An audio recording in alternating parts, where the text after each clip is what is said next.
صبح صبح کشتی میں شور اٹھا کہ میں لٹ گیا، میں تباہ ہو گیا۔ لوگوں نے کہا خیر تو ہے، کچھ بتاؤ تو صحیح، مگر وہ آدمی بس چلائے جا رہا تھا۔ ایک ہی رٹ لگا رکھی تھی کہ میں لٹ گیا۔ کشتی کے سبھی مسافر ایک جگہ جمع ہو گئے، ایک دوسرے سے پوچھنے لگے کہ کیا بات ہے۔ کسی کو کچھ معلوم ہوتا تو بتاتا کہ کیا بات ہوئی۔ کشتی بہت بڑی تھی، اتنے مرد عورتوں میں ایک طرف بڑے عالم فاضل اللہ کے بندے بھی بیٹھے تھے۔ شور کی آوازیں انہوں نے بھی سنی۔ رونے پیٹنے والے کو سمجھا بجھا کر جب بات پوچھی گئی تو اس نے کہا غریب مسافر ہوں، ایک تھیلی میں زندگی بھر کا سرمایہ میں نے چھپا رکھا تھا، کسی ظالم نے وہ تھیلی چرا لی۔ سب کو یہ سن کر بہت افسوس ہوا۔ پوچھنے والوں نے یہ پوچھا کہ کتنا مال تھا اس تھیلی میں۔ اس نے بتایا کہ 1000 اشرفیاں تھیں۔ 1000 اشرفیاں بہت بڑی رقم ہوئی۔ لوگوں کو بہت افسوس ہوا۔ کچھ لوگ مل کر مشورہ کرنے لگے، کشتی کے مالک کو بلایا اور سارا ماجرا اسے کہہ سنایا۔ اس نے کہا کہ اگر تھیلی کشتی میں ہے تو پتہ چل جائے گا، میں سب مسافروں کی تلاشی لیتا ہوں۔ آنن فانن یہ خبر ساری کشتی میں پھیل گئی۔ کشتی میں مرد، بوڑھے، عورتیں اور بچے بھی تھے۔ کڑی نگرانی میں سب مسافروں کی تلاشی ہوئی، مگر کسی کے پاس سے گم شدہ تھیلی نہ نکلی۔ اب لوگ اس شخص پر الٹ پڑے، طرح طرح کی باتیں ہوئیں اور ہوتے ہوتے سب کو یقین ہو گیا کہ یہ شخص جھوٹا تھا۔ جھوٹے پر اللہ تعالیٰ کی لعنت ہوتی ہے۔ سب اسے برا بھلا کہہ کر اپنی جگہ جا بیٹھے۔ جھوٹا سٹ پٹا کر اپنی جگہ آ بیٹھا۔ جب تک سفر جاری رہا مسافر اسے پھٹکارتے رہے۔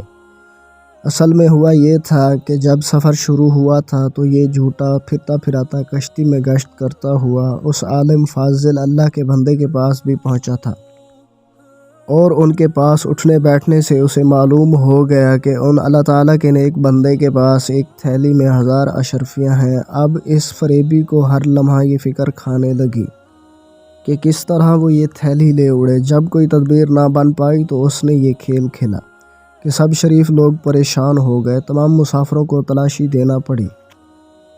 تلاشی ان عالم کی بھی ہوئی، لیکن کسی کے پاس سے وہ تھیلی نہ نکلی۔ جب دریا کا سفر ختم ہوا اور کشتی کنارے آ لگی، تمام مسافر اتر گئے تو اس جھوٹے نے علیحدگی میں اللہ تعالیٰ کے نیک بندے سے پوچھا کہ کیا آپ نے مجھ سے جھوٹ کہا تھا کہ آپ کے پاس 1000 اشرفیاں ہیں؟ انہوں نے کہا کہ میں نے جھوٹ نہیں کہا تھا، میرے پاس واقعی 1000 اشرفیاں تھیں۔ اس نے پوچھا وہ تھیلی کہاں گئی؟ انہوں نے کہا جب تو نے اپنی تھیلی گم ہونے کا ڈھونگ رچایا تو میں سمجھ گیا کہ تو نے یہ سب میری تھیلی ہتھیانے کے لیے یہ سب کھیل کھیلا ہے۔ تھیلی میرے پاس سے نکلتی تو سب کو یقین ہو جاتا کہ میں چور ہوں، اس لیے میں نے چپکے سے وہ تھیلی دریا میں ڈال دی۔ جھوٹے نے کہا 1000 اشرفیاں آپ نے دریا میں ڈال دیں؟